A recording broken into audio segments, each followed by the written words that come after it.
की विरोधक 100% सक्षम विरोधक असला पाहिजे. तुमच्या विरोधकांबद्दल आवडणारी एक गोष्ट सांगा. तुमची ब्ल्यूप्रिंट काय नेमकी माढ्याला बदलायची? आवडतं राजकीय व्यक्तिमत्व? शरदचंद्रजी पवार साहेब. माढ्याला बदलायची खूपच गरज आहे, कारण माढ्यामध्ये विकास हा प्रकारच कुठला घडलेला नाहीये. मला सगळ्यांना बरोबर घेऊन काम करायला नक्कीच आवडतं. एक गाव तिथे दवाखाना ही एक संकल्पना मला घेऊ वाटते की मोठे मोठे महाविद्यालय वगैरे इथे उभारावं करावं लागतील.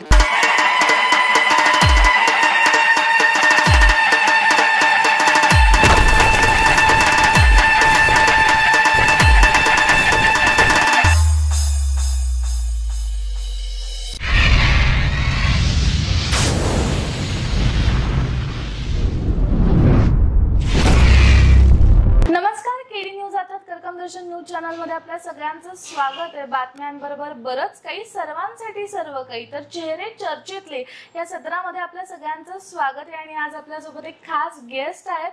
त्या माढा शहराच्या नगराध्यक्ष आहेत, त्याचबरोबर जिल्हा नियोजन समितीच्या त्या सदस्य आहेत.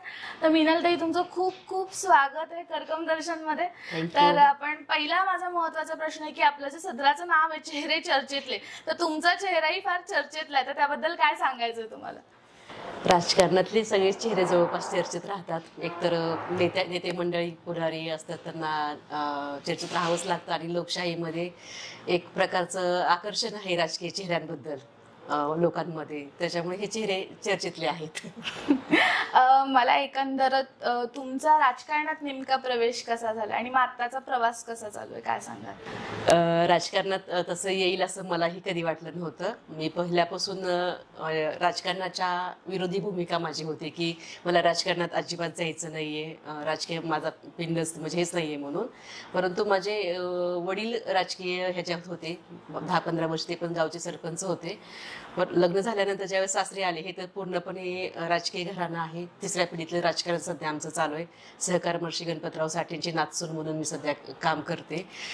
लग्न जमल्यानंतर बऱ्याच वेळा मी दादासाहेबांना म्हणजे माझ्या मिस्टरांना म्हटलं होतं की मला राजकारणापासून लांब राहायचं, मला काही राजकारणात इंटरेस्ट नाहीये.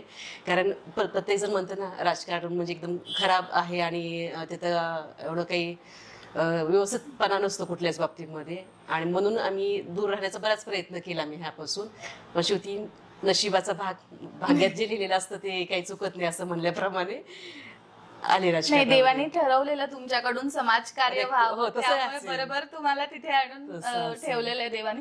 पण आता तुम्ही काँग्रेसचं प्रतिनिधित्व करता, तर मला विचारायचं की तुमचे विचार आणि काँग्रेसचे विचार कसे जुळतात नेमके? म्हणजे मला ही कुठल्याही प्रकारचा भेदभाव, जाती धर्म वगैरे ह्या गोष्टी आवडत नाहीत. काँग्रेसची विचारसरणी पण सर्वसमावेशक आहे, कुठलाही भेदभाव विचारसरणीमध्ये नाहीये. आणि त्याचबरोबर लोकशाहीला पूरक अशी विचारसरणी आहे. लोकशाही कशी असली पाहिजे, प्रत्येकाला मताचा बोलण्याचा सगळा अधिकार ह्या लोकशाहीने दिलेला आहे. परंतु आता पाहतोयच भाजपच्या वातावरणामध्ये लोकशाहीला पूर्णपणे विरोधात, त्यांचं लोकशाहीच्या विरोधात काम चालू आहे. आणि पूर्वीपासूनच लहानपणापासूनच माझ्या घरी काँग्रेस विचारधारा धरूनच सगळे लोक होते.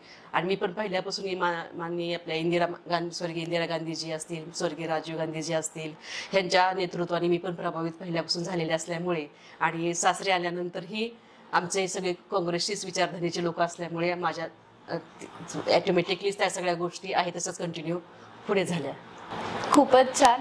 कारण मी असं बघितलं की आता सध्याचं जे राजकीय वातावरण आहे तेव्हा इकडून तिकडे फार बघायला मिळतं. पण तुम्ही एकाच विचारांशी एकनिष्ठात, नक्कीच खूप चांगली गोष्ट आहे ती. तर आता आपला जो माढा मतदारसंघ आहे, तर त्यात काय अशा बदलांची गरज आहे असं तुम्हाला वाटतं? आणि जर तुम्ही आता भविष्यात तुमची ब्ल्यूप्रिंट काय नेमकी माढ्याला बदलायची? माढ्याला बदलायची खूपच गरज आहे, कारण माढ्यामध्ये विकास हा प्रकारच कुठला घडलेला नाहीये. मी माझं शिक्षण वगैरे पुणे जिल्ह्यात झालं असल्यामुळे शैक्षणिकदृष्ट्या पुणे जिल्हा आणि सोलापूर जिल्ह्यातील त्यातली त्यात हे माढा तालुका. आता सोलापूर जिल्ह्यात अनेक तालुके आहेत, बार्शी वगैरे, पण त्या ठिकाणी शैक्षणिक संस्था वगैरे उभारल्या गेलेल्या आहेत. पण माढा तालुका खूप वर्षापासून अविकसितच राहिलेला आहे. कुठलीही शैक्षणिक संस्था मोठी ह्या ठिकाणी पाहायला मिळत नाहीये. मी ज्यावेळेस लग्न होऊन ह्या ठिकाणी आले त्यावेळेस मुलींसाठी 10वी ते 12वी पर्यंत शिक्षण झाल्यानंतर इथले पालक बाहेर शिक्षणासाठी पाठवायला नको म्हणून त्यांचं डायरेक्ट लग्न करत होते.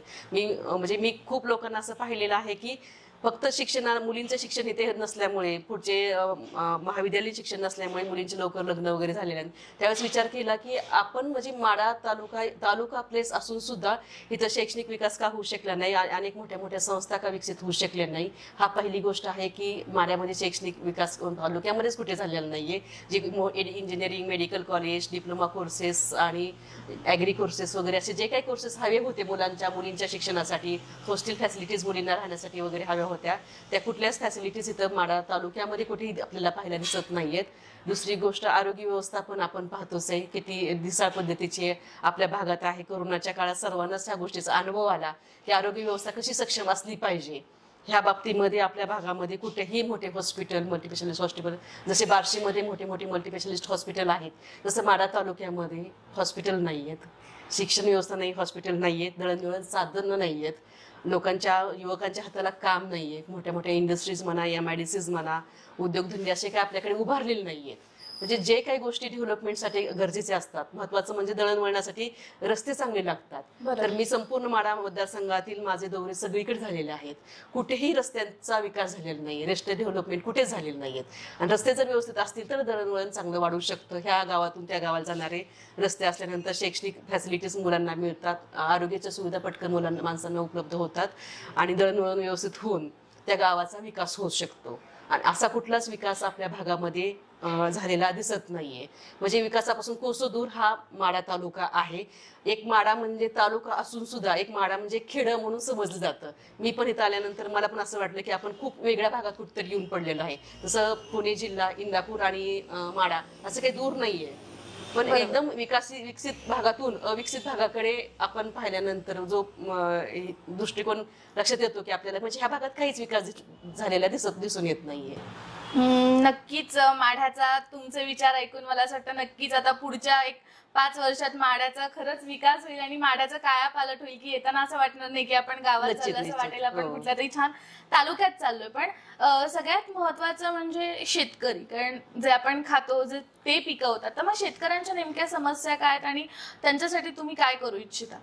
शेतकऱ्यांच्या खरं तर खूप समस्या आहेत. आपल्या भागातील शेती जास्तीत जास्त तर शेतीप्रधान देशाचा आहे, देश कृषीप्रधान देश म्हटलं जाते आणि जास्त 60 ते 70% लोक शेतीवर अवलंबून आहेत. परंतु आता तर सध्या पर्यावरणाचं तुम्ही पाहते असमतोल सगळ्या गोष्टीला आहे. पाऊस कधी जास्त पडतो, कधी ओला दुष्काळ, कधी कोरडा दुष्काळ, हवामानामध्ये बदल, वेगवेगळ्या म्हणजे जे शेती माल घेतला जातो त्यांना हमी भाव मिळला जात नाहीये. पाहतो आपण बऱ्याच वेळा रस्त्यावरून येताना जाताना टोमॅटोला भाव नाही म्हणून ते टोमॅटो रस्त्यावर दिले जातात, कांद्यांना भाव नाही म्हणून पिकले जाते. एकतर कबाड कष्ट करून शेतकरी तो खूप कष्टाने तो शेतीमध्ये ते पिकवत असतो आणि केवळ त्याला 10-50 पैसे, रुपया 2 रुपये असा भाव मिळाल्यामुळे ते फेकून द्यायची त्यांची वेळ येते आणि हे खूप दुर्दैवाची गोष्ट आहे. असं अन्न फेकून देणं वगैरे हे शेतकऱ्याला पण नाही जमत, पण शेवटी तो त्रासावे काही आपल्याला भावच मिळाला नाही तर करायचं काय ह्या विचाराने तो हेकतो आणि तो म्हणजे टेन्शन मध्ये त्या सगळ्या गोष्टी करतो. खरं तर शेतकऱ्यांच्या मालाला हमी भाव असला पाहिजे. शेतकऱ्यांना आता ज्या सबसिडी उपलब्ध होत्या ठिबक सिंचनाच्या वगैरे त्या सध्या शासन देत नाहीये. पूर्वी ज्या घोषित केलेल्या होत्या, आता बऱ्याच वेळा शेतकऱ्यांच्या समस्या मी ऐकते ना, त्यावेळेस त्यांनी सांगितलं तेच आम्हाला ठिबक सिंचन सुरू करा. एक तर दुष्काळी भाग आहे आपल्या भागात, ठिबक सिंचनावर शेती चांगली होऊ शकते. ठिबक सिंचन कमी करायचा विचारात आहोत, पण त्याचं लवकर अनुदान मिळत नाही. शेततळ्यांचं अनुदान लवकर त्यांना मिळत नाहीये. शासन वेगवेगळ्या योजना फक्त जाहीर करतं, जाहीर केल्यानंतर काही दिवस ते फक्त चालवतात आणि नंतर त्या योजना कशा बंद, ऑटोमॅटिक बंद म्हणजे कमी कमी होत जातात. मग ह्याच्यामध्ये नुकसान कोणाचं होतं तर शेतकऱ्यांचं होतं. त्या योजना जाहीर झाल्यात म्हणून शेतकरी आशेने त्या गोष्टीकडे पाहतो. शेततळ्याची योजना असेल, ठिबक सिंचनची असेल, त्याकडे तो ओढतो की बाबा आपण पण शेततळ करूयात वगैरे, पण त्याला प्रचंड अडचणी येतात. एक तर डॉक्युमेंटेशन इतकं भरमसाठ मागितलेलं असतं, ते पूर्तता करता करता बँकांमध्ये तो नाकीनऊ येतो आणि त्यानंतर पदाधिकारी म्हणतात की तुमची फाईल रिजेक्ट झाली, हे तुमचं मंजूर होत नाही, ते मंजूर, म्हणजे भ्रम निराश होऊन शेतकरी चाललेला आहे. त्यामुळे खरं तर शेतकऱ्यांच्या अनेक खूप पाण्याच्या समस्या आहेत, लाईटच्या समस्या आहेत. लाईटची वेळ भरपूर लाईट मिळत नाहीये भरपूर शेतीसाठी, पाणी मिळत नाहीये ह्याच्यासाठी. जे काही नदीचं वगैरे पाणी आहे, ज्यांचं टाइम दिलेला असतो तेवढ्या टाइम मध्ये त्यांना लाईटच्या अभावी लोडशेडिंगच्या अभावी ते त्यांच्या शेतापर्यंत नेऊ शकत नाही. डेपूचे सिंगल फेज डबल फेज डेपूचे प्रॉब्लेम बरेचसे शेतकऱ्यांचे आहेत. हमी भावाचा प्रॉब्लेम झाला. अशा अनेक समस्यांनी शेतकरी घासलेला आहे. तर शेतकऱ्यांना शेती पूरक जोडधंदे अजून काही उपलब्ध करून सरकारने त्याच्याकडे जरा त्यांचे पाऊल टाकले तर निश्चित शेतकऱ्याच्या अनेक समस्या सुटू शकतात.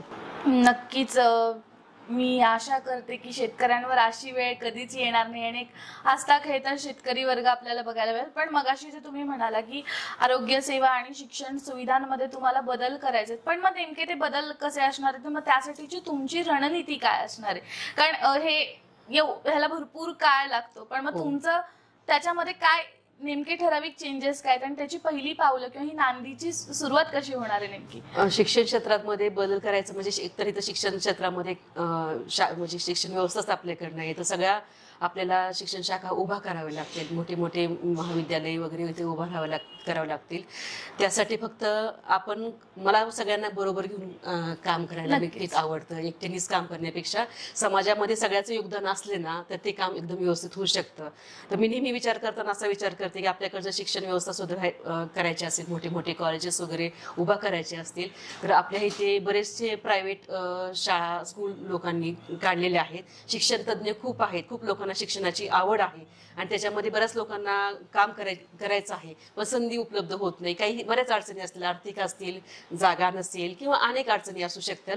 अशा सर्व जे शिक्षण क्षेत्रामध्ये काम करू इच्छिणारी व्यक्ती लोक आहेत त्या सर्व लोकांना एकत्र करून म्हणजे ज्यांनी खाजगी संस्था काढलेल्या आहेत त्याच्यामध्ये त्यांना सगळ्यांना एकत्र बोलवून त्यांचं शिक्षण व्यवस्थेमध्ये आपल्या भागामध्ये शिक्षणाची व्यवस्था डेव्हलपमेंट करण्यासाठी विकसित करण्यासाठी त्यांचे काय प्लॅन आहेत त्यांचे प्लॅन ऐकून घेऊन त्यांना आणि आम्हाला की तुम्हाला ज्या काही अडचणी येत असतील त्या शिक्षण संस्था उभा करण्यासाठी तर निश्चित मी तुमच्या बरोबर आहे. आपण सगळेजण एकत्र येऊन प्रत्येकाने वेगवेगळे कॉलेजेस, कोणी मेडिकल कॉलेज, कोणी इंजिनिअरिंग कॉलेज, कोणी BSc अग्री असतील, कोणी डिप्लोमा कोर्सेस असतील, असे प्रत्येकाने वेगवेगळे कॉलेजेस आपल्या भागामध्ये सुरू करूयात. काही महिलांसाठीचे कॉलेज असतील ते सुरू करूयात. पण सगळ्यांनी वेगवेगळ्या ह्याच्यामध्ये एकत्र आणून त्यांना पुढे घेऊन आपल्याला ते शिक्षण क्षेत्रामध्ये मला आपल्या भागामध्ये विकासाच्या पद्धतीने करायचं आहे. आरोग्य क्षेत्रामध्ये आपल्याला प्राथमिक आरोग्य केंद्र आणि ग्रामीण रुग्णालय हे व्यवस्थित पहिल्यांदा करायचे आहेत. आपल्याकडे आहेत ग्रामीण रुग्णालय आहेत, प्राथमिक आरोग्य केंद्र आहेत, पण त्या ठिकाणी डॉक्टर्स उपलब्ध नसतात, म्हणजे जागा भरलेली नसतात, त्या ठिकाणी सिस्टर्स नसतात, आपण बऱ्याच टेक्निशियन्स तिथे उपलब्ध नसतात. त्यामुळे आरोग्य केंद्र असून सुद्धा लोक तिथे पेशंट जातात आणि निराश होऊन शेवटी परत त्यांना खाजगी दवाखान्याकडे जावं लागतं. तर त्या आरोग्य केंद्रामध्ये ज्या काही त्रुटी असतील त्या सर्व त्रुटी आपल्याला पूर्ण करून त्याच्याकडे स्वतः लक्ष केंद्रित करून, कारण कोरोनाच्या काळामध्ये पाहिलेले मला खूप वेळा आरोग्य केंद्रामध्ये पेशंटला ऍडमिट करून घेत नव्हते, तेव्हा स्वतः मला जाऊन तिथे ऍडमिट करावं लागत होतं. पेशंटला औषधोपचार मिळत नव्हता, तेव्हा औषधोपचार आहे का नाही ते स्वतः चेक करणं सगळ्या स्वतः बघावं लागत होतं. मग त्यामुळे अशा व्यवस्था ग्रामीण रुग्णालयामध्ये प्राथमिक आरोग्य केंद्रामध्ये जर आपण चांगलं लक्ष घेतलं तर गाव तिथे दवाखाना ही एक संकल्पना मला घेऊ वाटते की जे मोठे गावं आहेत ना त्या ठिकाणी कंपल्सरी चांगला सुसज्ज फॅसिलिटीचा दवाखाना, फुलफिल स्टाफ असलेला दवाखाना, म्हणजे डॉक्टर सिस्टर्स वगैरे सगळे तिथे असले पाहिजेत, मेडिसिन सगळे उपलब्ध असले पाहिजेत, म्हणजे ज्या त्या ठिकाणचं गावातल्या आरोग्य समस्या असतील त्या ठिकाणी तिथं निवारण केलं जाते. म्हणजे सिव्हिल हॉस्पिटल किंवा खाजगी दवाखान्याकडे लोकांना यावं लागणार नाहीये. आणि जे काही आमचं स्वतःच मित्रप्रेम हॉस्पिटल मी कोरोनाच्या काळामध्ये आम्ही सुरू केलेलं होतं. मित्रप्रेम मल्टीस्पेशालिस्ट हॉस्पिटल सहकारमर्षी गणपतराव साठे यांच्या नावाने केलेलं आहे. ते हॉस्पिटल माढा तालुक्या म्हणजे माढा शहरामध्ये मला मोठं हॉस्पिटल तयार करायचे. आता ते 50 बेडचं आहे, भविष्यामध्ये 100-200 बेडचं हॉस्पिटल करून सर्व फॅसिलिटी मल्टीस्पेशालिस्ट म्हणजे सर्व फॅसिलिटी आपल्या इथे कशा उपलब्ध करून सर्वसामान्य जनतेला माफक दरामध्ये कशा उपलब्ध करून देता येतील हे मी पाहणार आहे. आता हॉस्पिटलमध्ये महात्मा फुले जन आरोग्य योजना आपली सध्या चालू आहे, त्यामुळे त्याचा लाभ सर्वसामान्य लोकांना मोफत औषधोपचार आणि ऑपरेशनसाठी होतोच आहे. आणि हेच हॉस्पिटल मोठं झाल्यानंतर हा सर्व लाभ लोकांसाठी होऊ शकेल. म्हणजे ह्या दोन संकल्पना तर माझ्यासमोर डोळ्यासमोरच आहे की सडन मी लगेच त्याच्यावर काम सुरू करू शकते. नक्कीच. आणि मला पण असं वाटतं की लवकरच तुम्ही ह्याच्यावर काम सुरू करावं.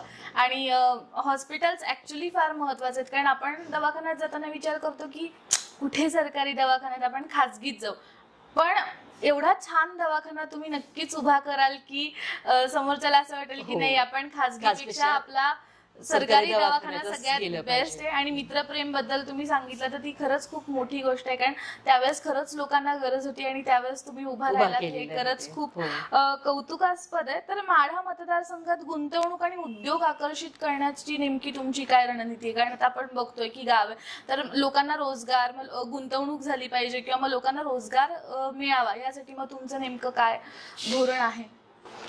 रोजगार लोकांना मिळालाच पाहिजे, कारण पाहतोय आपण, माझा नेहमी एक मुद्दा असतो की शहरीकरणाकडे हा जो लोड वाढत चाललेला आहे, आपली सगळं तरुण मंडळी एक शहरात जायचं, छोटी मोठी नोकरी करायचं आणि तिथेच राहायचं, आणि त्याच्यामुळे सगळे लोक शहराकडे चाललेले आहेत. आणि कोरोनाच्या काळात मध्यंतरी तुम्ही पाहिलं, शहर सोडून सगळे लोक परत गावाकडे, म्हणजे खेड्याकडे चला, ही भूमिका जी पूर्वी होती, तसं मला सुद्धा वाटतं की सर्वांनी शहराकडे न जाता तिथला संपूर्ण बोजा शहरीकरणाचा न वाढवता खेड्यात सुद्धा विकसित करण्यासाठी, म्हणजे डेव्हलपमेंट करण्यासाठी बऱ्याचशा गोष्टी तरुणांकडे आहेत आणि त्या केल्या पाहिजे.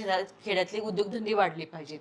मी आता मगाशी मुद्दा जो मांडला की शेतकऱ्यांच्या बाबतीतला, तर शेतीपूरक जोडधंदे जे काही असतील किंवा प्रकल्प उद्योग जे काही करायचे असतील, आता समजा आपल्याकडे टोमॅटो एक्स्ट्रा शेतीमध्ये भरपूर झालेले, त्याला भाव मिळत नाहीये, तर टोमॅटोवर आपण टोमॅटोचे सॉस वगैरे तयार करण्यासाठी आपण एक प्रक्रिया उद्योग या ठिकाणी आपण सुरू करतो. बेदाणा उद्योग आहेत आपल्याकडे बरेच सुरू, त्याच्यावर बेदाणा प्रक्रिया उद्योग इथं सुरू करू शकतो. म्हणजे जे काही आपल्याकडे उपलब्ध उत्पादन होतं शेतातील, त्याच्यावर, त्या मालावर प्रक्रिया उद्योग आपल्या मुलांनी त्याच्यावर संशोधन करून ते प्रक्रिया, छोटे छोटे जोडधंदे ह्या भागातच डेव्हलप झाले पाहिजेत.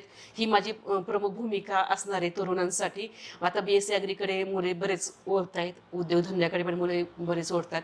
मी ज्यावेळेस माढा शहराच्या नगर पंचायत जेव्हा स्थापन झाली आणि तिथे काम करायला सुरू झाले, नगराध्यक्षपदी काम करत असताना माढा शहराचा जसं जसं विकास करायला लागले, मला एक लक्षात आलं की आपण जर आपल्या सिटीचे डेव्हलपमेंट केले तर ऑटोमॅटिक हे तरुण मुलं की शहराकडून गावाकडे येऊन स्वतःचा उद्योग सुरू करतायत. आज मी जवळपास 2 दिवसाला एखाद्या कुठल्या तरी शॉपचं ओपनिंग करते, उद्योगाचं ओपनिंग करते, का तर त्यांना पण एक आशा झाली की माडाचऱ्यामध्ये पाण्याची फॅसिलिटी व्यवस्थित मिळते आहे, रस्ते व्यवस्थित झालेले आहेत, राहायला सुरक्षितता आहे ह्या ठिकाणी, शैक्षणिक फॅसिलिटी आम्ही इथं वाढवत आहोत, आरोग्याच्या मित्रप्रेम हॉस्पिटलमध्ये सेवा मिळत आहेत. त्यामुळे बाहेरच्या लोकांचा आवक माढा शहरामध्ये, ग्रामीण भागात, आसपासचे जे ग्रामीण भागातील लोक आहेत ते माढा शहरामध्ये येऊन उद्योग वाढायला लागलेले आहेत. आज माढाचा चौफेर विकास होते. आज माढ्याच्या कुठल्याही रोडकडे तुम्ही जावा, त्या रोडकडे शॉपिंग कॉम्प्लेक्स सगळीकडे निघालेले आहेत आणि प्रत्येक जण स्वतःच्या पायावर उभा राहण्यासाठी छोटे मोठे उद्योगासाठी प्रयत्न करत आहेत. मग तसंच आपल्या भागातील पण दळणवळण सुविधा जर झाली तर आपल्याकडे MIDC एक संकल्पना माढा शहरामध्ये, मोडणीमच्या भागामध्ये MIDC टेंभुर्णीमध्ये पण आहे, पण तिथं मॅन्युफॅक्चरिंग युनिट तिथं नाही आहेत, फक्त गोडाऊन आहेत असं मी पाहिलेलं आहे की त्या ठिकाणी मॅन्युफॅक्चरिंग युनिट तिथंच मोठे मोठे झाली पाहिजेत, तर सगळ्यांच्या हाताला काम मिळू शकेल.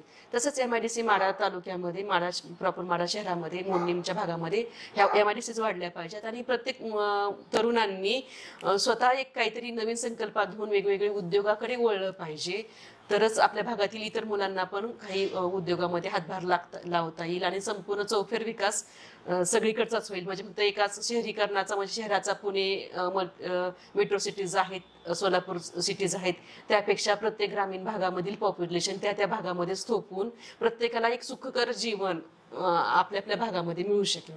नक्कीच ही खूप मस्त स्वप्न आहेत, कारण प्रत्येकाला असं वाटतं की तिथे राहण्यापेक्षा आपण गावाकडचं छान खाऊन पिऊन राहू शकतो. आणि इथं उलट इतके सगळे धंदे, म्हणजे मला तुमच्या काही आयडियाज खूप आवडल्या की आपण जाम, जेलीज बनवू शकतो किंवा त्याच्यातून जे काय येते, बेदाणा असेल किंवा बाकी काय असेल, या गोष्टी आपण करू शकतो आणि आपण एक्सपोर्ट करू शकतो. म्हणजे खूप सुंदर कल्पना आहे ही. पण आता आपण सिरियस गप्पांवरून थोड्याशा गेमवर येऊयात. आपण एक छान रॅपिड फायर गेम खेळूयात आता मॅडम सोबत. तर मॅडम, पहिला क्वेश्चन आहे, चहा की कॉफी? चहा. रॅपिड फायर आहे. ओके, चल. आवडतं पुस्तक? मृत्युंजय. आवडतं देशभक्तीपर गाणं? सर्वच गाणे मला देशभक्तीची खूप आवडतात. तरी पण एखादं? मेरे देश की धरती. अरे वा, सुंदर. आवडतं राजकीय व्यक्तिमत्व? शरदचंद्रजी पवार साहेब. ते सगळ्यांनाच आवडतात, पण एक गोष्ट जी त्यांच्यातले आवडते, एक गुण जो ते प्रत्येक व्यक्तीला त्यांच्या नावागणीस नेहमी लक्षात ठेवतात, ओळखतात आणि भेटल्याच्या ते नाव घेऊन बोलतात. ग्रेट. आतापर्यंत जेवढे झाले त्यातले तुमचे आवडते पंतप्रधान? इंदिरा गांधीजी. असे कोणते राजकीय नेते आहेत ज्यांना तुम्हाला भेटायला आवडलं असतं जे आता हयात नाहीयेत? राजीव गांधीजी. तुमच्या विरोधकांबद्दल आवडणारी एक गोष्ट सांगा. कोणी असलं तरी चालेल, नाव नाही घेतलं तरी चालेल किंवा घेतलं तरी चालेल. म्हणजे माझ्या ग्राउंड लेवलला विरोधकांबद्दल का कुठेही कुठेही हा, म्हणजे कसंही. माझ्या चुका ते पटकन दाखवून देतात, जेणेकरून मला माझ्या चुका झालेल्या असतात त्या कामांमधल्या सुधारण्याची मला खूप संधी मिळते. काय सुरेख उत्तर दिलंय तुम्ही. म्हणजे खरंच त्याशिवाय मी चांगलं काम करू शकत नाही. त्यामुळे मला त्यांचं नेहमी कौतुक वाटतं की विरोधक 100% सक्षम विरोधक असला पाहिजे आपला, त्याशिवाय आपण तयार होऊ शकणार नाहीये. तुमच्या मते महाराष्ट्रातील कोणत्या शहरात पायाभूत सुविधा सर्वोत्तम आहेत? पुणे. आवडता सण आता जो येतोय, गौरी आगमन का दिवाळी? गौरी आगमन मला म्हणजे आपले सगळेचे सगळे सण खूप आवडतात. आपले 12 सण, 12 महिन्याचे 12 सण आहेत ना, मी सगळे सण मनापासून खूप चांगले साजरे करते. त्यात गौरी गणपतीचा सण खूप आवडतो, कारण त्यात मला मी खूप छान इंटरेस्ट घेऊन म्हणजे उत्साहाचं वातावरण एक प्रकारचं मला असतं. फराळ खायला आवडतं. आणि तर आवडतं स्त्री व्यक्तिमत्व कुठलं आहे? म्हणणे इंदिरा गांधीजी. मला थोडस त्यांच्याबद्दल, तुमच्या भावना काय आहेत इंदिरा गांधींबद्दल मला ऐकायचं. एक पोलादी लेडी म्हणून त्यांनी जे पंतप्रधानपदी काम केलेलं आहे, एका महिलेने एवढं स्ट्रॉंग काम करणं खरंच खूप कठीण असतं. कारण मी सुद्धा राजकारणामध्ये आहे आणि राजकारणामध्ये महिला पुढे येत असताना त्यांना किती गोष्टींना सामोरं जावं लागतं, किती अडचणी त्यांच्या समोर येत आहेत, त्या सक्षमपणे उभा राहत आहेत. मी फक्त नगराध्यक्ष म्हणून नगरपंचायतमध्ये काम करते, तर मला इतकं हे होते, म्हणजे त्रास होतोय. आणि त्यांनी तर देशाचं पंतप्रधान पद स्वीकारलेलं आहे आणि त्या सर्वांच्या मनावर त्यांनी राज्य केलेलं आहे. आणि एका महिलेने राज्य करणं एवढी सोपी गोष्ट नसते खरंच. आणि ते त्यांनी करून दाखवले आहे. त्यामुळे मी नेहमी त्यांना एक आदर्श डोळ्यासमोर ठेवून, कधी मला राजकारणामध्ये निराशा आली तर मी विचार करते की त्यांनी काय काम केलं असेल, त्यांना किती त्रास झाला असेल. जसं आपण अशा छोट्या मोठ्या गोष्टीला न डगमगता पुढे गेलं पाहिजे. मला ऍक्च्युली जातीय भेदभाव आणि लैंगिक असमानताबद्दल बोलायचं. तर ह्या मुद्द्यावर नेमकं तुमचं मत काय आता सध्या? जातीय भेदभाव अजिबातच नसला पाहिजे. मनुष्य एकमेवच जात आहे. मी कुठल्याही प्रकारचा जाती भेदभाव अजिबात मानत नाही. मला माझ्यासाठी सर्वच माणसं सर्व समान आहे. देवानी मनुष्य म्हणून एकच जात निर्माण केलेली आहे, त्यात स्त्री आणि पुरुष फक्त 2 लिंग आहेत, ह्याच्या पलीकडे दुसरं काही नाही. सर्वांचं रक्त समान आहे. त्यामुळे त्याच्याबद्दल मी सर्वांना समानच मानते आणि वागणूक पण माझ्यातर्फे सर्वांना समानच असते. आता कोलकात्यामध्ये एक भयंकर घटना घडली, त्याच्यानंतर बदलापूरमध्ये घडली आणि अशा भरपूर घटना आहेत ज्या पडद्यासमोर येत नाहीत. पण मग तुम्ही या सगळ्याकडे नेमकं कसं बघता? आणि मग तुम्हाला असं वाटतं का ॲज अ ॲडव्होकेट म्हणून सुद्धा की न्याय व्यवस्थेत ह्यामध्ये कुठेतरी बदल झाला पाहिजे, किंवा तुमचं नेमकं मत काय? कारण खरं हे खूप आपल्या सर्वच महिला भगिनींसाठी आणि सर्व समाजासाठी दुर्दैवाची गोष्ट आहे. आपल्या चिमुकल्या म्हणजे मुलींसुद्धा सुरक्षित नाही. त्यांच्याजवळ पूर्वी आपण फक्त महिलांवर अत्याचार, मोठ्या तरुण मुलींवर अत्याचार पाहत होतो. आज ते प्रमाण मुलींपर्यंत आलेले, 6 महिन्याचं 1 वर्षाच्या मुलीपर्यंत सुद्धा हे अत्याचार वाढत चाललेले आणि आपल्यासाठी, आपल्या देशासाठी खरंच खूप दुर्दैवाची गोष्ट आहे. ह्याच्यावर सर्वच नेते मंडळींनी, सर्वच समाजाने खरं तर काम केलं पाहिजे.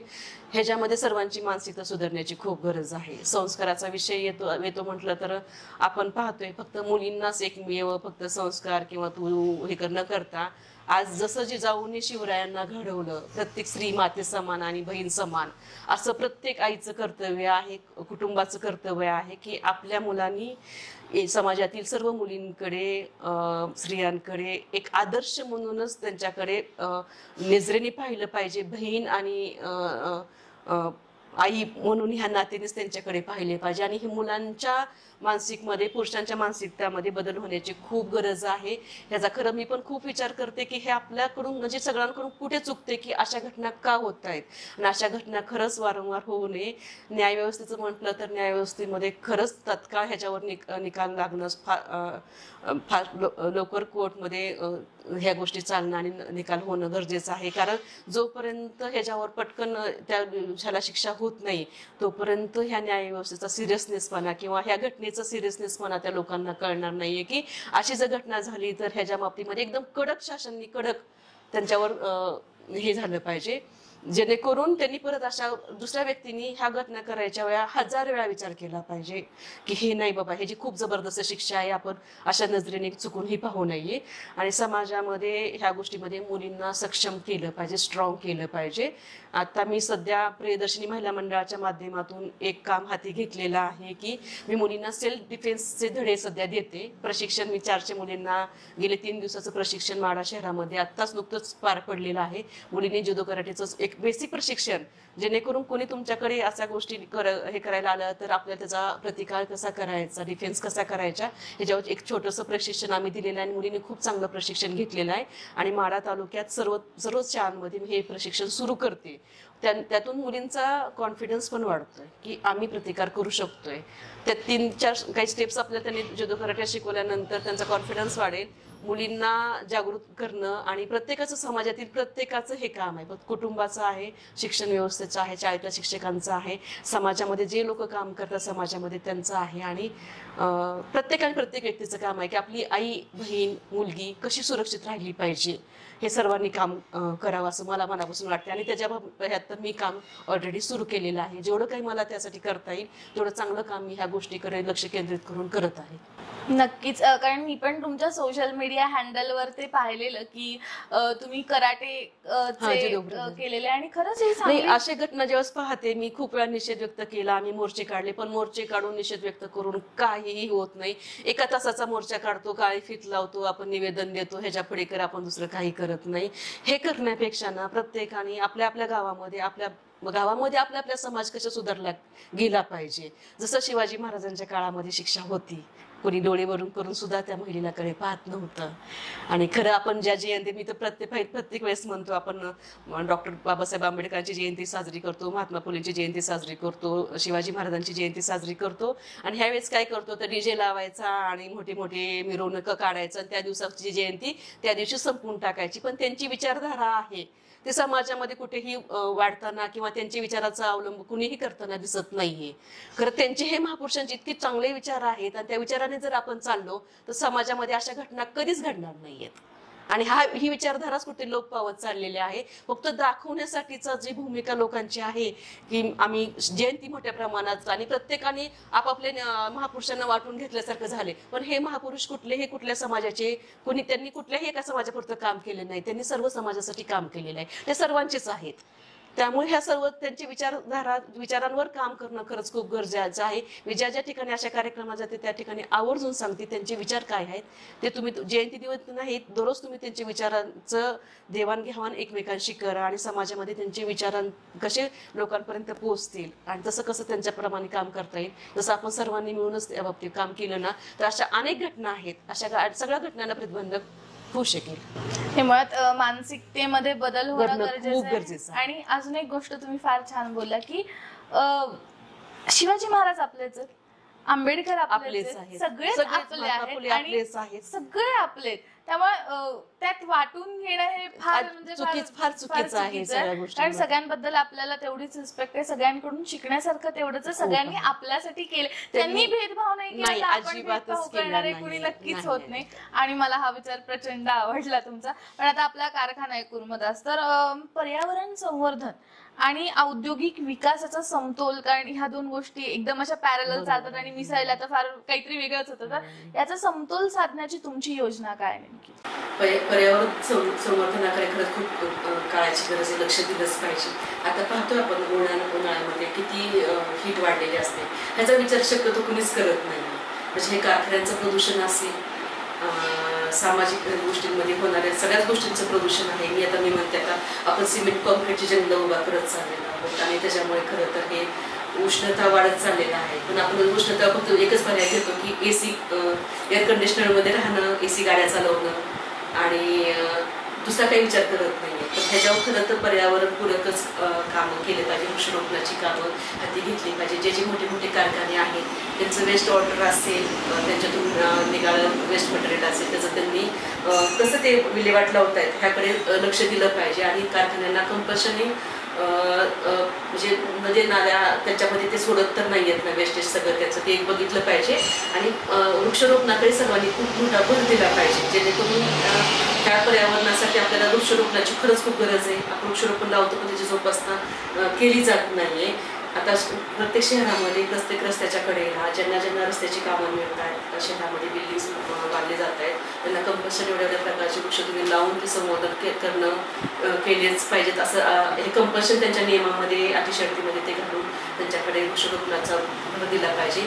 नंतर आपली नद्या नाल्यांचं संगोपन खरं केलं पाहिजे. त्याच्यामध्ये खरंच खूप वेस्ट मटेरियल तिथं आणून टाकलं जातं ते न करता त्या कशा स्वच्छ राहत आहेत त्या या गोष्टी आपण सर्वांनी पाहिल्या पाहिजे. तसं पर्यावरण ध्वनी प्रदूषण होत वाढत चाललेलं आहे. मी मध्यंतरी डीजे बंदीवर खूप अग्रेसर भूमिका पाडा शहरामध्ये घेतली होती की तुम्ही ज्या मिरवणुका साजऱ्या करता त्या डीजे मुक्त झाल्या पाहिजेत. आपल्या सांस्कृतिक संस्कृतीप्रमाणे ढोल ताशांच्या गजरामध्ये तुम्ही मिरवणुका काढा. जशी शिवाजी महाराजांची जयंती आम्ही तशी साजरी केली परंतु इतर जयंती तशा साजऱ्या होऊ शकल्या नाहीत. मला त्या गोष्टीचं खूप वाईट वाटलं. मी ठराव घेऊन सांगितलं होतं सर्वांनी एकत्र बोलून केलं होतं पण लोकांची ऐकण्याची मानसिकता नाही आहे. त्या डीजेमुळे अक्षरशः कुणाला बहिरेपण आलेलं आहे. लोकांच्या हार्टवर परिणाम झालेला आहे. अनेक गोष्टी त्यामुळे आरोग्यासाठी खूप धोकादायक आहे. पण ह्याच्यावर खरंच कोणी विचाराने पाहत नाही. पुढारी मंडळीसुद्धा ह्याकडे राजकीय क्षेत्रातली मंडळी आपापल्या गट सांभाळण्यासाठी त्यांना प्रोत्साहन देण्यासाठी त्यांना डीजे लावण्यासाठी देणगी देतात आणि त्यांना प्रोत्साहन देतात. पण ते जे गोष्टी चुकीचं करतात त्या गोष्टी चुकीचं होतंय हे कुणाची म्हणण्याची मानसिकता त्याच्यामध्ये नाही राहत. त्यामुळे समाज परिवर्तनाकडे पाहण्याचा दृष्टिकोन किंवा समाजाकडे सगळ्याच गोष्टी पाहण्याच्या दृष्टिकोनात खरं तर राजकीय नेत्या मंडळींनी जर बदलवला तर समाजमध्ये चांगलंच परिवर्तन होऊ शकतं. आणि हे पर्यावरणपूरक सगळ्या गोष्टी मी पर्यावरणपूरक सगळ्याच गोष्टी केलेल्या आहे. पर्यावरणपूरक आम्ही गणपती विसर्जन केलेलं आहे. लोकांना आम्ही आवाहन करतो कृत्रिम म्हणजे मातीचं एक पॉन्ड तयार करतो तळं आणि त्याच्यामध्ये आम्ही विसर्जन प्रत्येक वर्षी करतोय. मी मातीपासून कसे गणपती तयार करायचे ते कसे बसवायचे त्याच्यासाठी आम्ही उपक्रम केलेला आहे. मातीच्या मुलांना त्याचं प्रशिक्षण देऊन कार्यशाळा घेतलेली आहे ते पण राबवलेलं आहे. वृक्षारोपणाचे उपक्रम खूप चांगल्या पद्धतीने आम्ही स्वतः महिला मंडळ वटसावित्रीच्या पौर्णिमे दिवशी वडाचं झाड कंपल्सरी लावतो. त्या एका झाडाला फेऱ्या घेण्यापेक्षा झाडामध्ये वृक्षारोपणाचं प्रमाण आम्ही वाढवत आहोत. नदी नाल्यांचं प्रदूषण टाळण्यासाठीचा प्रयत्न आमचा चालू आहे. नवरात्रामध्ये वगैरे जे काही वेस्टेज मटेरियल असतं ते टाकलं जातं ते टाकून न देण्यासाठी आम्ही पॉम्पलेट तयार करतो वाटतो. ध्वनी प्रदूषणासाठी डीजे बंदीसारखे उपक्रम राबवत आहोत. मी स्वतः वैयक्तिकदृष्ट्या समाजामध्ये ह्या गोष्टी रुजवण्याचा प्रयत्न करते जेणेकरून आपलं पर्यावरणपूरक सगळ्यांना आपली पिढी ठीक चाललेलं आहे. पण भविष्यातल्या पिढीचा जर विचार तुम्ही केला तर खूप घातक असं कोरोनासारख्या साथी जर आल्या आणि असं उष्णता जर अजून वाढत चालली आपलं ग्लोबल वॉर्मिंग जे होत चाललेलं आहे त्याच्यावर खरंच सर्वांनी खूप विचार करण्याची गरज आहे. ह्या वर्षी टेम्परेचर 45पर्यंत गेलं होतं. ह्या सर्व फॅक्टरीजमुळे असेल सिमेंट कॉन्क्रीटच्या जंगलामुळे असेल वृक्षतोडमुळे असेल आणि गाड्यांचं प्रमाण खूप आहे. ध्वनी खूप आहे. खूप गोष्टी आहे. एकतर आपण विकासाच्या दृष्टीने चाललेलो आहोत पण विकास करत असताना त्याच्यामध्ये उद्भवलेले जे प्रश्न असतात हे प्रश्न सोडवण्यासाठी कोणीही प्रयत्न करत नाही आणि खूप मोठी खंत आहे. ह्यासाठी खूप काम करायचं आहे खरं तर. पण मी काय म्हणते कुठलंही काम एकटीने करून जमणार नाही. त्यासाठी अनेक लोकांची साथ लागते. त्यामुळे सर्व लोकांनी राजकीय लोकांनी पण ह्या गोष्टीवर खरंच विचार करावा. नाही त्या गोष्टींना लोकांना तुम्ही प्रोत्साहन न देता त्यांना चुकीचं काही बरोबर काही ह्या गोष्टी तुम्ही खरंच समजून सांगून तरुण मुलांना तरी ह्या गोष्टीची जाणीव होणं खरंच खूप गरजेचं आहे. कारण तरुण पिढी हे देशाचं भवितव्य आहे. आणि आपला देश आता शहरामध्ये तुम्ही युरोप कंट्रीजमध्ये वगैरे पहा त्या ठिकाणची स्वच्छता कशी असते किती छान लोक प्रत्येक गोष्टीचा विचार करतात त्या गोष्टी असेल त्याचा. तसं आपल्याकडे तेवढा विचार केला जात नाही आणि हा विचार आपण सर्वांनी केला पाहिजे. तुम्ही बरेच मुद्दे बोललात पण मी आता सुरुवातीपासून शेवटपर्यंत बोलते. एवढा एक्स्ट्रीम पाऊस आहे एवढं एक्स्ट्रीम ऊन आहे आणि एवढी एक्स्ट्रीम थंडी आहे की हळूहळू म्हणजे तुम्ही आता जे बोलला की तरुण पिढीसाठी तर आपल्याला आपल्या पुढच्या पिढीचं भविष्य सिक्युअर करायचं असेल तर आपण आतापासून सुरुवात केली पाहिजे. आणि जे एसीचं बोलला तर खूप छान नॅचरल एसी आहे झाडं लावणं त्याची सुरुवात केली तर नक्कीच सगळं खूप छान होईल. आणि डीजेचं जर तुम्ही बोललात तर मी अनेक ठिकाणी असं बघितलं की मोठ्या मोठ्या दहीहंड्या गणपतीत मोठे मोठे डीजे लावून भरपूर लाखांमध्ये खर्च केला जातो, जो मला प्रचंड चुकीचा वाटतो. कारण खूपच. तेवढ्यात कुणाचं तरी शिक्षण होऊ शकतं, कुणाला तरी बरोबरच आहे. हातभार लावू आम्ही शकतो ह्याच आपण. गोष्टी पुढे घेऊन चाललेलं आहे. लोकमान्य टिळकांनी ज्या उद्देशाने हे गणपती सण साजरे करण्याचं त्यांनी केलं होतं की एक प्रकार समाजाला एकत्र आणणं, विचारांची त्यांची देवाणघेवाण झाली पाहिजे आणि एक चांगले विचार लोकांपर्यंत पोहोचून लोक सुखदुःख म्हणजे दुःख विसरून एकमेकाच्या सुखात समावेश झाले पाहिजेत. परंतु आता हे जे पैशाचं तुम्ही जे म्हटलं ना, आम्ही पण तेच म्हणतो, तुम्ही आमच्याकडून देणगी स्वरूपात पैसे घेण्यापेक्षा तुम्ही आम्हाला सांगा ना, रक्तदान ताई तुमच्या मार्फत तुम्ही रक्तदान शिबिर भरवा, तर एवढ्या मुलांना तुम्ही मोफत वह्या पुस्तके वाटप करा, कपडे वाटप करा, धान्य वाटप करा, आम्ही द्यायला तयार आहोत. आम्ही तसंच म्हणतो मुलांना सुद्धा, तुम्ही पैसे घेऊन हे वायफट तुम्ही खर्च करू नका. आणि एक गाव एक गणपती अशा संकल्पना पुढे आल्या पाहिजेत, लोकांनी सगळ्यांनी एकत्र येऊन केलं पाहिजे. पण हे विचारसरणी आपण किती प्रयत्न केला तरी खूप अवघड आहे लोकांपर्यंत रुजवायचं. नाही, पण मला आशा आहे की तुम्ही नक्कीच लोकांपर्यंत रुजवाल आणि लोक पुण्यावरून माढ्याला येतील अशी माझी नक्कीच अपेक्षा आहे. तर मला अजून एक तुम्हाला प्रश्न विचारायचा आहे की आता मतदारांना तुम्ही तीन आश्वासनं काय द्याल? 3 आश्वासन. 3 हा. मतदारांना पहिलं आश्वासन की मी लोकशाही खूप चांगल्या पद्धतीने बळकट करणार आहे. तुम्हाला तुमच्या अधिकाराची सर्व जाणीव करून देऊन मतदार राजा कसा सुकवला जाईल आणि सर्वात पहिलं म्हणजे आपल्या भागामधील शेतकऱ्यांचे सर्व प्रश्न सोडवण्यासाठी मी चांगला प्रयत्न करेन. लोकांना आरोग्य व्यवस्थेसाठी जो झगडावं लागते ते चांगलं मी आरोग्य व्यवस्था खूप चांगल्या पद्धतीने आमच्या मतदारसंघामध्ये मी देऊन सर्वांचा तो प्रश्न मिटवणार आहे. शैक्षणिक व्यवस्था माझ्याकडे खूप गोष्टी आहेत. शैक्षणिक व्यवस्था तर मी बोललेलीच आहे. तरुणांच्या हाताला काम द्यायचं आहे मला आणि महिला सक्षमीकरणाचं महत्त्वाचं काम मला करायचं आहे. जो माझा मी नेहमीच म्हणते की ग्रामीण भागातल्या महिला खूप सक्षम आहेत, खूप हुशार आहेत, पण त्यांना थोडंसं पाठबळ कोणाच तरी लागतं. त्यांच्यातील कलागुण पाहता मी पाहते आता खूप माझा ग्रामीण भागातील सर्वच महिलांचे संपर्क राहतो. बचत गटाच्या माध्यमातून खूप चांगल्या त्या तयार झालेल्या आहेत. त्यांच्याकडे कलागुण आहेत. त्या स्वतःच्या पदावर स्वतः उभा राहायचा प्रयत्न करतात, स्वतःचं कुटुंब सावरण्यासाठी प्रयत्न करत असतात. स्वतःच्या उद्योग कुठला का असेना ते चांगल्या पद्धतीने करतात आणि त्यासाठी मला त्यांना त्यांच्या प्रत्येकाच्या हाताला काम देऊन त्यांना सक्षम करायचं आहे, जेणेकरून भविष्यामध्ये त्यांच्यावर ज्या काही संकट ओढवली चुकून तरी त्या स्वतः त्या संकटांना स्वतः सामोरे जाऊ शकतील एवढ्या त्या सक्षम झाल्या पाहिजेत माझ्या महिला भगिनी. नक्कीच होतील, पण आता तुम्ही जे बोलताय त्याला जनता तुम्हाला जबाबदार धरणार आहे, तर ते तुम्ही सुनिश्चित नक्कीच कराल अशी माझी अपेक्षा आहे. तर माझा पुढचा प्रश्न असा आहे की तुम्ही पक्षाला महत्त्व देता, तुमच्या पार्श्वभूमीला महत्त्व देता का तुम्ही आजपर्यंत केलेल्या समाजकार्याला महत्त्व देता? पक्षाला मी एवढं काही जास्त आताच्याच घडीला म्हटलं तर खरं पक्षाला महत्त्व द्यायचं का नाही हा विचारच राहिलेला आहे. कारण कुठलाच पक्ष असा राहिलेला नाही आहे. प्रत्येकजण पक्षाने विचारसरणी सोडूनच प्रत्येकजण चाललेले आहे. पहिले जी एकनिष्ठता पक्षामध्ये होती ती दिसत नाही आहे. तर मी माझ्या राजकीय पार्श्वभूमीमध्ये पहिलं गोष्ट म्हणजे माझे राजकीय जे माझा वारसा आहे त्याला खूप महत्त्व देते. कारण माझे जे आजोबा आहेत सहकर्मशी गणपतराव साठे त्यांनी केलेलं खूप चांगलं काम आहे. नंतर माझ्या सासऱ्याने पण चांगलं काम केलेलं आहे आमदार असताना वगैरे, आणि त्यांच्या आशीर्वादामुळेच मला पहिल्यांदा जी संधी मिळाली ती लोकांनी मला माझ्या कामाकडे पाहून देण्याच्या अगोदर मी त्या घराण्याची एक सून आहे म्हणून त्यांनी मला संधी दिली. त्यानंतर त्यांना माझं काम दिसलेलं आहे. म्हणजे पहिलं माझं महत्त्व हे माझ्या घराण्याला राहील, माझ्या सर्व वडील मंडळांना राहील. दुसरं महत्त्व माझ्या कामाला राहील. मी काम हे खूप प्रामाणिकपणे करते. मी कुठलेही काम करताना माझं काम म्हणजे कर्तव्य आहे म्हणून त्या ठिकाणी मी काम करत आहे. आणि त्यामुळे दुसरं गोष्ट माझ्या कामाला माझं काम कार्यतत्परपणा खूप चांगल्या पद्धतीने माझा तो गुण आहे की मला एखाद्याने काम सांगितलं तर ते काम पूर्ण केल्याशिवाय मी शांत बसू शकत नाही. आणि मला माझ्या भागातील सर्वच मंडळींसाठी खूप चांगलं काम करायचं आहे आणि हे माझं काम असंच अखंडपणे चालू राहणार आहे. म्हणजे सत्तेत असो किंवा नसो लोकांची जनसेवा असं मी चांगल्या पद्धतीने करेन. आणि राजकारण मला एक चांगलं माध्यम सापडलेलं आहे. पूर्वी मला राजकारणात येऊ वाटत नव्हतं. मला असं राजकारण एक नको असं वाटत होतं की राजकारणातील, कारण हे राजकारणाची परिभाषाच बदलली गेलेली आहे.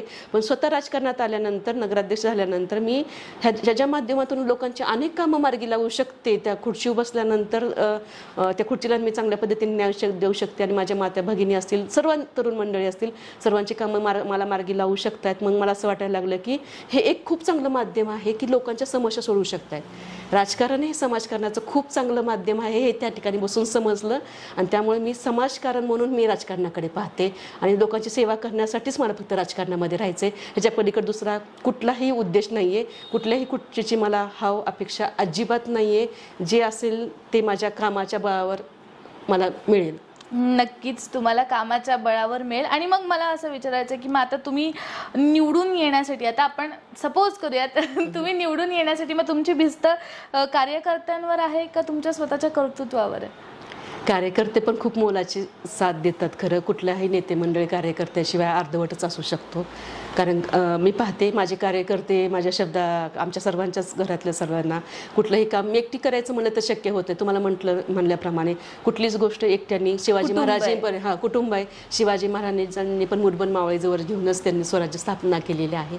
त्यामुळे कुठलीच गोष्ट एकमेकांशिवाय समाजाशिवाय एकमुठीशिवाय अशक्य आहे. त्यामुळे कार्यकर्ते तुम्ही माझ्या कुटुंबातले एक सर्व भाग आहेत. त्यामुळे जसं माझं कुटुंब माझ्या पाठीशी आहे तसं मला काय माझ्या कार्यकर्त्यांचं पाठबळ पण खूप महत्त्व. मी काम तर करतेच आहे, विशेष नाही, पण माझ्या विश्वासामुळे माझ्या कामावर विश्वास माझा जो कार्यकर्त्यांचा आहे आणि कार्यकर्त्यांवर माझा विश्वास आहे त्या जोरावरच मला पुढे जायचं आहे. आता तुम्ही उभा राहणार आहात तर तुमची स्वतःची इच्छा आहे, जनतेची मागणी आहे, का कार्यकर्त्यांची इच्छा आहे तुमच्या? पहिल्यांदा तर जनतेची खूप मागणी आहे. कारण 7 वर्ष झालं नगराध्यक्ष म्हणून मी माढा शहरामध्ये काम करते. तर ज्यावेळेस मी पहिले 5 वर्ष झाल्यानंतर लोकांनी पुढची अपेक्षा व्यक्त करायला सुरू केली की माढा शहराचा विकास खूप चांगल्या पद्धतीने झाला आहे, तसं ताई मग आपल्या मतदारसंघाचा पण आपला विकास करायला पाहिजे आणि तुम्ही चांगलं काम करताय. आणि अशाच व्यक्तींची, शिकलेल्या चांगल्या काम करणाऱ्या व्यक्तींची राजकारणात खरंच खूप गरज आहे. आणि खरं तर राजकारणात आल्यानंतर कुटुंबासाठी अजिबात आपण वेळ देऊ, म्हणजे ज्याला काम करायचं राजकारणात चांगल्या पद्धतीने कुटुंबासाठी वेळ देऊ शकत नाहीये. कुटुंब नाहीये पण ते एवढं मोठं कुटुंब आहे. हा, मग मला सर्वसामान्य लोकांचे ज्यावेळेस प्रश्न सोडवते त्यांच्याकडून अपेक्षा त्यांच्या माझ्याबद्दलच्या ऐकते आणि त्याचा प्रश्न सोडवला आणि त्यांच्या चेहऱ्यावरचं एक समाधान मला पाहायला मिळतं. त्यास वाटतं की खरं आपण हे काम असंच अखंडपणे चालू ठेवलं पाहिजे. त्यामुळे आधी लोकांची खूप अपेक्षा आहे की मी पुढे राजकारणात यावं. आमच्या सर्वांसाठी ताई तुम्ही आला तर आमचे अनेक प्रश्न, म्हणजे लोक म्हणतात ताई तुम्ही तिथं असं वाटत नाही आम्हाला, तर मी नगराध्यक्ष आहे पण तुम्ही वाटत नाही. आम्ही स्वतः सगळेजण तिथं नगराध्यक्ष असल्यासारखं आम्हाला जाणवतं, कारण आम्हाला तुम्ही आणि आम्ही असं वेगळं काहीच वाटत नाहीये. माझी तीच अपेक्षा आहे की मी म्हणजे ते आणि ते म्हणजेच मी आहे. मी जे काम करते ते सर्व लोकांसाठी करते. त्यामुळे सर्वांच्या इच्छेने, सर्वांच्या आशीर्वादाने मी पुढे काम करत राहणार आहे. माझ्या कामात त्याचं सातत्य माझं असंच राहणार आहे अखंडपणे. त्यात कधीच बदल होणार नाही. राजकारणात येण्याचं कारणच समाज आहे आणि या समाजासाठी काम करायसाठी मी पुढे चालत आहे. नक्की. आता आपण एक गेम घेणार आहोत की डायलॉग ओळखायचा आहे की इतिहासात भरपूर ते वाक्य बोललं गेलंय अनेक नेत्यांकडून किंवा मोठ्या थोर लोकांकडून. तुम्ही ओळखायचं, मी डायलॉग चालेल. So I am mad Hindu. Balasaheb ठाकरेंचं खूप फेमस वाक्य आहे. येस, मी पुन्हा येईन, मी पुन्हा येईन, मी पुन्हा येईन. देवेंद्र फडणवीस हा प्रचंड गाजलेला डायलॉग आहे. तुम मुझे खून दो, मैं तुम्हें आजादी दूंगा. सुभाषचंद्र बोस. नक्कीच. मेरा भारत महान. हा, काँग्रेस हे आहे. गरिबी हटाओ. गांधी. हा, इंदिराजींचं आहे. जय जवान जय किसान. लाल बहादूर शास्त्री. महाराष्ट्राने नेहमीच सुधारणांमध्ये राष्ट्राचे नेतृत्व केले आहे आणि आम्ही बदलांचे दीपस्तंभ राहू. नाही लक्षात. हा पृथ्वीराज चव्हाणांचा डायलॉग आहे. आम्ही एक असा महाराष्ट्र निर्माण करू ज्यात शेतकऱ्यांना आत्महत्या कराव्या लागणार नाही. कृषी मंत्री शरदचंद्रजी पवार. तुमचे आवडते ते. शिका, संघटित व्हा आणि संघर्ष करा. डॉक्टर बाबासाहेब आंबेडकर. नक्कीच. आग के बदले आग पूरे विश्व को अंधा बना देगी. गांधीजी, शांततेचे प्रतीक आपले. मवाळवादी. तुमची बरीच उत्तरं बरोबर आलेली आहेत, त्यामुळे धन्यवाद. आणि मला म्हणायचंय की तुम्हाला खूप खूप शुभेच्छा करकम दर्शनकडून. आणि सगळ्यात महत्त्वाची गोष्ट म्हणजे मान्य आहे ह्या कुटुंबाकडे दुर्लक्ष होते, पण त्या कुटुंबाकडे तुमच्याकडून दुर्लक्ष होणार नाही याची आम्हाला सगळ्यांनाच अपेक्षा आहे. तुम्हाला खूप खूप शुभेच्छा. आणि खूप छान वाटलं तुमच्याशी गप्पा मारून. खरंच असं वाटलं की मुळात राजकारण्यांची प्रतिमा खूप आमच्या लेखी अशी आहे की ठीक आहे, ओके. पण एवढ्या पोटतिडकीने बोलणं, एवढ्या पोटतिडकीने सगळ्या गोष्टी करणं, मला खरंच तुम्हाला खूप खूप शुभेच्छा द्याव्या वाटतात. आणि इंदिरा गांधींनंतर कोणी नाही झालं पंतप्रधान, नाही झालेलं. तर मला असं वाटतं की अशी अजून नेतृत्व आपल्याकडून जावीत. आणि मला खरंच सार्थ अभिमान वाटतो एक महिला म्हणून. तुम्ही भरपूर प्रगती करा आणि ह्या आपल्या कुटुंबाला खूप छान सांभाळा. माझ्या सर्वात महत्त्वाचं म्हणजे माझ्या सर्व गोष्टींमध्ये माझ्या कुटुंबाचं खूप मोठं योगदान आहे खरं पुढे आणण्यासाठी. मला माझे आदरणीय सासरी बाबा, आदरणीय धनाजीराव साठे साहेब असतील आणि माझे मिस्टर माणिकदादा साहेब साठे, म्हणजे त्यांच्यामुळे खरं तर मी एवढी सक्षमपणे झालेली आहे. आणि राजकारणामध्ये महिला येत नाही येत आणि आल्या तरी फक्त त्या सहीपुरत्या मर्यादित राहतात, पण त्यांनी मला खूप चांगलं तयार केलेलं आहे. त्यांनी खूप चांगलं मला शिकायला मिळालं. आणि खरं तर राजकारण खूप चांगलं, महिलांसाठी तर खूप चांगलं गोष्ट आहे, ज्यांना प्रामाणिकपणे काम करायचं आहे. आणि सर्व महिलांनी तुमच्या माध्यमातून एक संदेश देऊ इच्छिते की खरंच महिलांनी, कुटुंबांनी, आपल्या देशातले सर्वच कुटुंबांनी महिलांना पण राजकारणात, जसं इतर क्षेत्रामध्ये महिलांना पुढे आणू पाहतायत, मुलींना, सुनेला, तसं राजकारणामध्ये पर्यंत यांना पुढे आणावं असं मला मनापासून वाटतं. एक चांगलं काम त्या राजकारणात येऊन त्या करू शकतील असं माझी भूमिका आहे.